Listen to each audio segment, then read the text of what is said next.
Et bonsoir à tous, vous êtes sur Lancer Critique et aujourd'hui on va faire un petit unboxing de Warhammer Age of Sigmar Mortal Realms. Donc logiquement, si vous ne vivez pas dans une grotte, vous avez dû en entendre parler. Hachette sort enfin la collection Age of Sigmar. Donc le premier numéro est à 2,50 €, ce qui est très cool et vraiment pas cher. Les autres numéros sont à 10 €. Il y en aura un par semaine, ça va sortir tous les jeudis. Et donc ici on a le numéro 1 et on va voir un petit peu ce qu'il y a dedans. Est-ce que ça vaut le coup? Est-ce qu'on en a pour notre argent? Et surtout, est-ce que ça vaut le coup pour Warcry?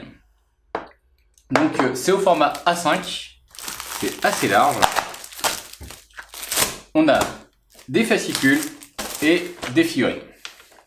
Donc on va commencer par regarder les figurines. Donc on a la grappe relativement classique des Stormcast Sacrosanct Chamber.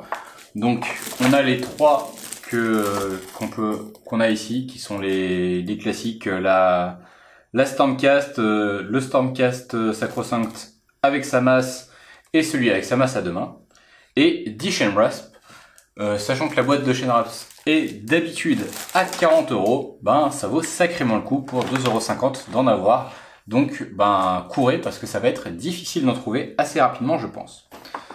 Donc on a la grappe complète de Chainrasp pour en faire 10. On a les trois Stormcast, c'est exactement les mêmes que l'on peut trouver sur la boîte de Warhammer Underworld ou dans d'autres jeux Citadel. Les socles qui vont avec. À noter que les socles sont uniquement pour les Chainrasp, les socles pour les Stormcast sont à part. Et vous avez également 6 dés, donc c'est toujours sympathique. Vous avez la pub pour le prochain numéro où on aura un pot de Coral Wax White, donc le blanc de base, un pinceau Citadel Starter Brush qui entre nous est un mauvais pinceau, donc inutile de faire, et le 4 Banshee, donc qui est normalement une boîte qui était à 8 puis maintenant à 12 € si je ne m'abuse, donc qui vous coûtera 5 €, ce qui est plutôt rentable. Donc en dehors de nos figurines, on a tout un tas de fascicules.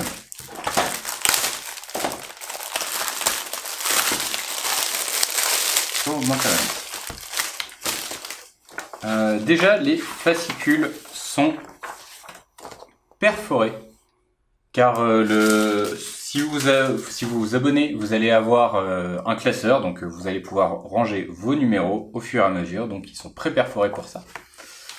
Donc dedans, qu'est-ce que l'on a dans ce fascicule? Donc on a déjà un petit de quoi s'abonner, évidemment, après tout c'est ce type de collection, donc il n'y a pas de surprise de ce côté-là.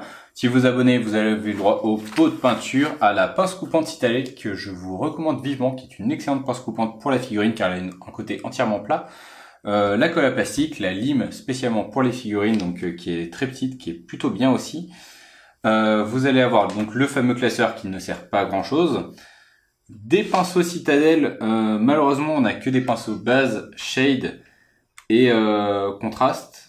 C'est pas des très bons pinceaux, on aurait aimé voir les artificiels qui sont beaucoup mieux, mais bon, on fera avec. Et par contre la poignée pour figurine Citadel qui est plutôt cool, donc ça peut être intéressant de ce côté là, on y reviendra un petit peu après sur l'abonnement. Donc qu'est-ce qu'on a dans nos fascicules? Donc on a un premier livre, les batailles dans l'âge de Sigmar, qui sont censés présenter le jeu. Donc dedans vous allez avoir du fluff. Ils vont vous expliquer brièvement qu'est-ce que l'Age of Sigmar, mais vraiment très brièvement. On va pas rentrer vraiment dans l'histoire du jeu, on va rester dans l'histoire de cette boîte.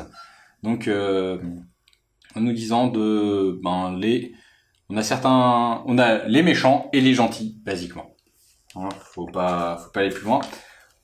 Tout a été traduit. Donc les Stormcast éternels sont présents des éternels de l'orage. C'est un nom dégueulasse, mais on fera avec, c'est comme ça. Donc il nous explique un petit peu le fluff, vraiment dans les grandes lignes. On n'est pas dans du détail, mais ça permet de comprendre ce qui se passe. Les fameuses grands ennemis des éternels de l'orage, les Entenuis, pour les Night Haunt. Là aussi, encore une fois, une traduction de chez Hachette. Et les chaînes rasp, donc les racle chaînes. Bon, en soi, ça nous met un petit peu en place l'univers. J'ai pas trouvé que ça rendait vraiment hommage à ce que ça pouvait être, mais c'est déjà pas si mal. On a un petit peu de fluff sur des personnages. Ça nous montre un peu ce qu'on peut faire. J'ai trouvé ça plutôt sympa. On a un guide d'assemblage, sachant que la plupart c'est des push to fit, donc c'est relativement simple à faire. Hein.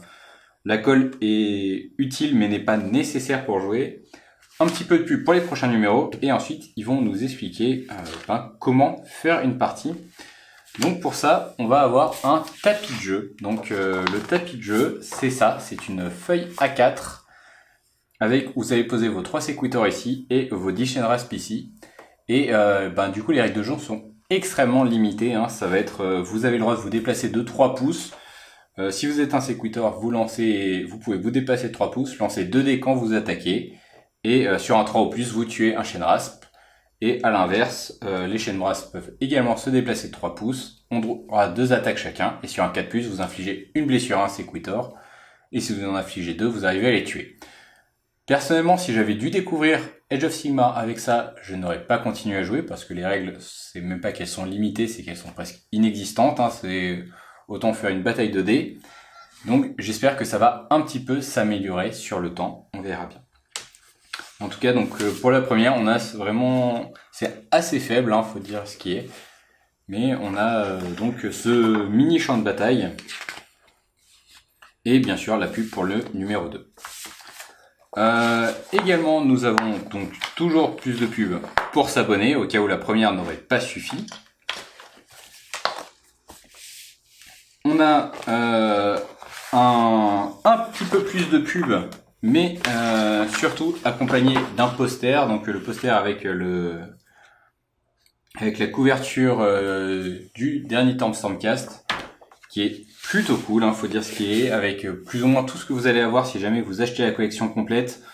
Donc des décors, une armée complète de Nighthawk et une armée complète de Stormcast. Sachant que là, on voit qu'il n'y a pas que des Stormcast sacrosanctes. On a également des Stormcast basiques Warrior Chamber, dont le Warrior Prime. On a une règle, parce que les règles, c'est cool et ça fait toujours plaisir. Et finalement, on a ce petit fascicule donc, qui va nous expliquer un petit peu Shyish, va nous donner une carte, va nous donner les lieux notables sur le lieu. On va avoir une très brève description de Sigmar, de Nagash et pourquoi ils se mettent sur la gueule. C'est vraiment très limitatif. C'est très blanc et noir, hein. Sigmar est gentil, Nagash est méchant. Cela dit, ils expliquent que le pack est un peu plus profond, que Nagash s'est un peu fait flouer, qu'il y a des moments où ils ont été amis, des moments où ils ont été ennemis, mais on reste quand même très limité. Et donc, on a également cette formule d'abonnement. La formule d'abonnement a un avantage, si vous payez 2 € de plus, vous avez basiquement le droit à un start collecting supplémentaire tous les X numéros, je crois que c'est tous les 6 numéros. Donc vous allez avoir du Flesh Eater Quartz, du Sylvanet, du Iron Jaws et du Mortal de Corne. Et pour 2 € de plus, c'est une offre qui est plutôt avantageuse. Au final, est-ce que vous avez besoin d'acheter cette collection si vous jouez à Warcry? Je pense que la réponse est non. Pour plusieurs raisons. Déjà, les Nighthawk n'est pas une bande qui est spécialement facile à jouer et les figurines qui vous intéressent vraiment ne sont pas dans les premiers numéros. L'autre faction qu'on a à notre disposition va être les Sacrosanct Chamber.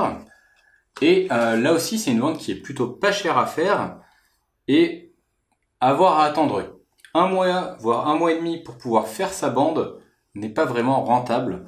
Bien sûr, vous pouvez aller piocher quelques figurines intéressantes, hein. Je pense notamment au numéro 1 et au numéro 3 qui vous permettent de faire toute votre bande. Donc si vous arrivez à en choper un ou deux, ça peut être super cool.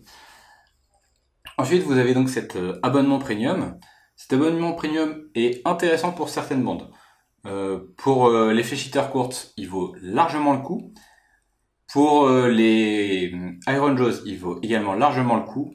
Par contre, pour les Sylvanettes, vous allez pouvoir utiliser que la moitié de vos figurines, ça vaut pas vraiment la peine de le prendre. Et pour les cornes Bloodbound, c'est également assez moyen. Donc, est-ce que je prendrais, moi, Mortal Realms?